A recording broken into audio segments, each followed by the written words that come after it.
Dans cette vidéo, j'avais envie qu'on analyse ensemble quelles sont les tendances pour le e-commerce pour l'année 2024. C'est vrai qu'en e-commerce, on joue beaucoup sur les tendances, il y a pas mal de choses à faire là-dessus entre JO, Euro 2024, le casque d'Apple qui va sortir. Bref, il y a pas mal d'événements intéressants pour cette année 2024 et je voulais qu'on analyse tout ça ensemble puisque forcément, nous, dropshippers, c'est des événements qui peuvent aussi nous permettre de surfer dessus. Avant de démarrer cette vidéo, n'oubliez pas que j'offre 1 heure de coaching pour l'un d'entre vous pour faire le point sur vos objectifs et vous donner un plan d'action pour les réaliser. Donc, pour participer, il s'agit d'un tirage au sort, donc il suffit de liker la vidéo, la commenter et de vous abonner. J'avais envie de démarrer cette vidéo en vous montrant des statistiques concernant le e-commerce mondial pour 2024 et ici, on a des statistiques qui nous proviennent du cabinet donc de Statista, c'est un cabinet qui fait des statistiques qui est mondialement connu, donc c'est quelque chose qui est de grande qualité. Donc on a ici les prévisions chiffre d'affaires du e-commerce mondial de 2014 à 2024 et ici on voit que le e-commerce est en croissance assez énorme puisqu'il passe d'1,336 trillion de dollars à 6,39 trillions de dollars. Donc c'est un marché qui fait presque x5. C'est assez énorme en 10 ans. Vous voyez que le e-commerce est toujours quelque chose de hyper intéressant. Même là pour le coup en 2024, en 2025, tout ce qui est dropshipping. Donc je dis e-commerce mais dropshipping ça va aussi de soi que le dropshipping va aussi croître de cette manière-là. C'est-à-dire que forcément les gens, à partir du moment où ils achètent sur internet, il y aura une place à faire aussi au niveau du dropshipping. Donc le dropshipping reste toujours un business intéressant pour les années à venir. On va juste se différencier et donc c'est pour ça aussi qu'on va regarder les différentes statistiques pour essayer de comprendre quelles sont les différentes tendances qui vont venir pour 2024 et en fait si on arrive à les prendre pile au moment où la vague est en train de prendre, c'est là qu'on arrivera à se faire une place intéressante. Donc c'est pour ça aussi qu'il faut essayer d'avoir une longueur d'avance, pas trop non plus parce que si on est trop en avance, le produit peut ne pas marcher. J'ai déjà eu plein de produits où j'étais trop en avance pour le marché et ça n'a pas fonctionné et donc forcément il faut être aussi pile au moment où la vague est en train de prendre, pas tout au début non plus parce que au début vous allez dépenser pas mal d'argent etc. Mais par exemple quand tout ce qui concerne les hand spinners, on va dire le moment où il fallait prendre la vague c'était le moment où c'était en train de prendre, pas au moment où c'était tout en haut. C'était tout en haut, c'était mort, il y avait trop de gens qui étaient dessus etc.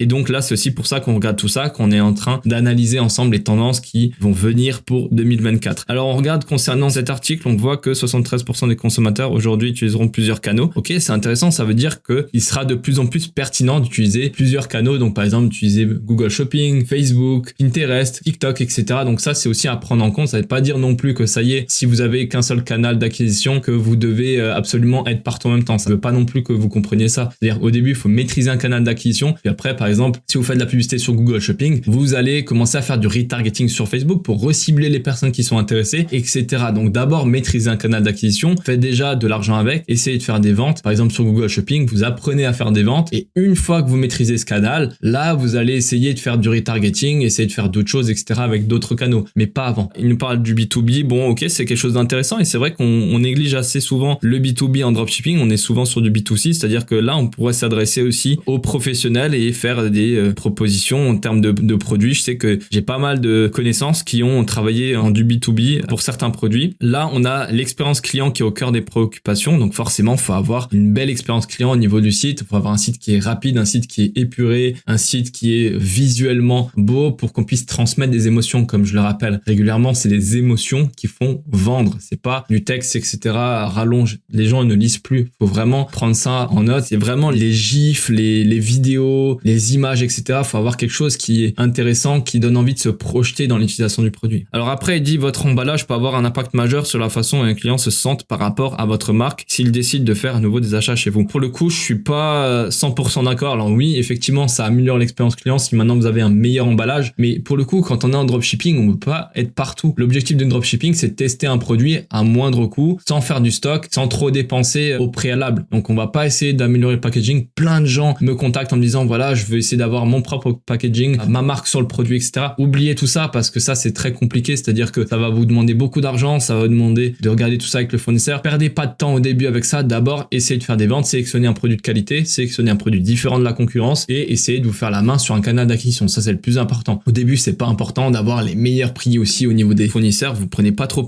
la tête par rapport à ça. Ça sert à rien de se concentrer sur des éléments qui ne rapportent pas d'argent, qui ne sont pas pertinents pour notre e-commerce. Si on veut se concentrer sur tous les points qui sont dans le dropshipping, tous les process etc. On n'a pas fini, on n'a que 24 heures dans une journée, on peut pas être partout. Le e-commerce sur mobile est passé de 5% des transactions globales à 35% en 2012 qu'à atteindre 72% en 2021. Ok, très intéressant, ça montre encore plus l'importance d'avoir un site qui est optimisé à fond sur mobile. Et c'est vrai que souvent on a la tête dans le guidon, c'est-à-dire que notre site Shopify, on va le créer depuis l'ordinateur naturellement. Forcément, on va regarder qu'il y a un bon visuel sur ordinateur. Et pour le coup, là ici, vous avez la statistique devant vous qui vous indique que les mobiles sont très importants. Il faut surtout faire un site optimisé pour mobile. 77% des consommateurs français qui possèdent des assistants vocaux, ça me paraît assez énorme. Je sais pas d'où elle provient cette statistique, mais je pense qu'elle est assez biaisée. Vous me direz ce que vous en pensez en commentaire, mais s'ils me disent que là, 77% des consommateurs français possèdent des assistants vocaux, ça me paraît assez improbable. Les avantages de la vidéo produit en e-commerce, quelle tendance, ok?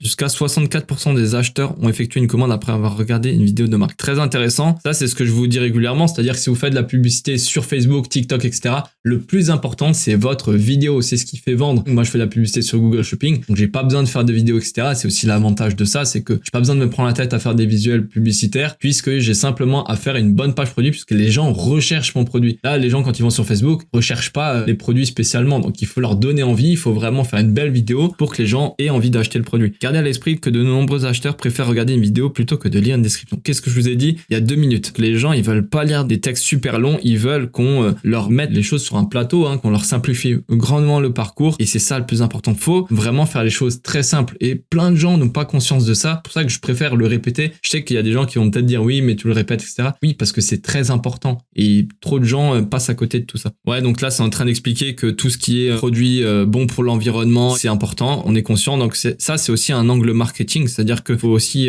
accentuer le fait que nos produits sont de qualité, etc.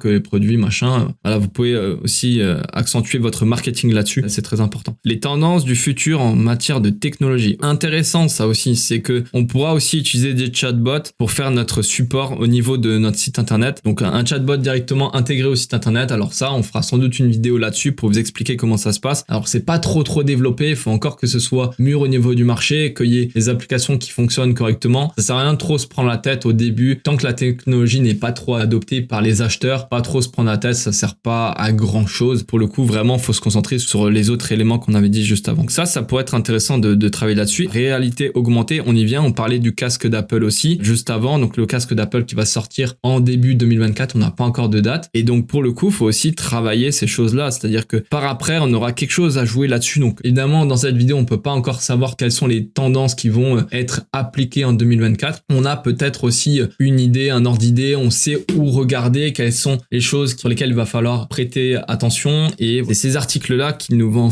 nous donner beaucoup d'informations par rapport à ça. Ils nous disent quelle est la prochaine révolution du paiement, la crypto-monnaie. Pour l'instant, non, moi je crois pas du tout. Moi je suis à fond derrière la crypto-monnaie. Il y a pas mal de cryptos très intéressantes, mais pour le coup, que la crypto soit utilisée en termes de paiement, il se passe encore plusieurs années selon moi avant que ce soit intéressant. Ça sert à rien de vouloir absolument accepter les crypto-monnaies sur un site. Enfin, ceux qui payent en crypto-monnaie, ils peuvent aussi payer par carte bancaire ou par PayPal. Donc c'est pas un axe intéressant pour moi. Un autre article qu'on va pouvoir analyser, c'est cet article-là où il nous parle du e-commerce mondial. Le panier moyen à 69 €. C'est assez étrange parce qu'on dit que l'inflation est de plus en plus importante. Si l'inflation est importante, forcément les prix augmentent. Donc on va dire que le panier moyen soit 69 € aussi, ça peut paraître assez logique. Après, ce que moi je pourrais me dire, c'est qu'en fait, les gens vont avoir tendance à avoir un pouvoir d'achat qui est plus faible et donc du coup acheter des produits moins chers. Là, c'est intéressant. On sait que du coup, le panier moyen, il est de 69 €. Alors moi, je recommande plutôt du coup d'essayer de vendre des produits qui sont en dessous de 50 € puisque en termes de prix de vente, les gens vont beaucoup moins réfléchir quand ils vont acheter un produit à 50 € que quand ils vont acheter un produit à 100, 200 €, etc. Alors, je dis pas que les produits high ticket, donc les produits chers, ne se vendent pas. C'est pas ça mon discours. C'est-à-dire que je pense que dans un premier temps, pour commencer le e-commerce, pour faire ses preuves, etc.,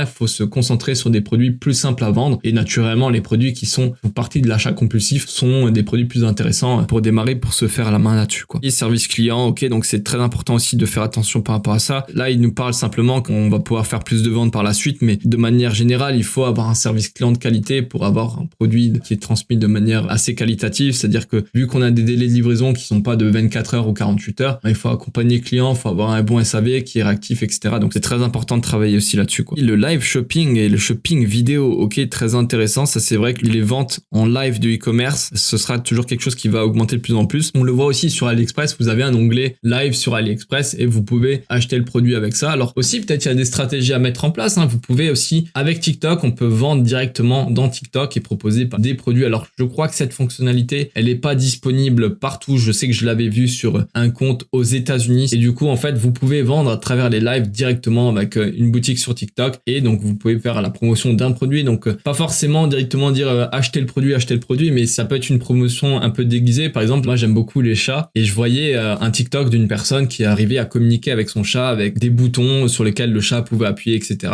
En fait, c'est ce genre de produit-là qu'on pourrait peut-être vendre à travers des lives en montrant le produit en action. Simplement, derrière, vous allez pouvoir naturellement vendre le produit. Une autre chose que j'aime bien faire, c'est regarder sur Google, par exemple, quels sont les différents événements à venir. Donc, alors ici, j'ai mis événements 2024. Il nous montre au niveau du calendrier, donc l'épiphanie, les soldes, etc. Bon, ça, c'est des événements qui arrivent chaque année. Donc, il n'y a pas forcément des choses spécifiquement à vendre. Enfin, si, il peut y en avoir, mais disons que tout le monde est au courant. Pour moi, je préfère faire ma différence sur des événements où il y aura possibilité de sortir son épingle du jeu, par exemple, comme l'Euro, comme les JO aussi. Peut-être pas forcément des événements organisés, mais par exemple, tout ce qui était en termes de Covid à l'époque, il y en a beaucoup qui ont vendu fait des milliers et des milliers d'euros avec les masques, avec les thermomètres, avec les visières. Vous voyez, tous les produits qui sont en relation par rapport aux événements. Quand je dis les événements, c'est pas forcément événements culturels ou sportifs, c'est des événements qui arrivent à ce moment-là. Par exemple aussi, il y a le casque d'Apple, comme on l'a dit juste avant. Donc peut-être que tout ce qui est réalité virtuelle, ça va avoir un impact assez fort, puisqu'on sait que Apple, quand ils sortent leurs produits, c'est une technologie qui est déjà adoptée. Donc voilà, essayer de travailler par rapport à ça. Et je pense que essayer d'être conscient des nouveautés, etc., qui arrivent en ce moment, ça peut vous aider grandement parce que vous pouvez trouver des niches, vous pouvez trouver des produits. L'autre fois, on parlait dans un live sur TikTok aussi. Je fais un live tous les dimanches à 20h sur TikTok. Donc si vous n'avez jamais vu un live sur TikTok, je vous invite vraiment à les regarder parce que on parle vraiment de tout concernant le dropshipping. On fait des questions-réponses, on fait de la recherche produit. J'insiste beaucoup là-dessus parce que je pense que c'est un élément qui est très important. Mais pour y revenir là-dessus, c'est que on avait trouvé un produit qui était hyper intéressant. Donc il y avait même deux produits, c'est-à-dire qu'il y avait un produit, c'était les AirTags pour chat, donc ils se mettaient au collier, etc. Tout ce qui était AirTag, forcément c'est sorti il y a 2-3 ans. Et donc naturellement, il y a des produits à vendre autour de tout ça. On avait aussi vu une caméra pour le collier pour chat, donc ça permettait de voir en temps réel où se trouvait le chat. On a tous envie de savoir où se balade notre animal de compagnie, etc.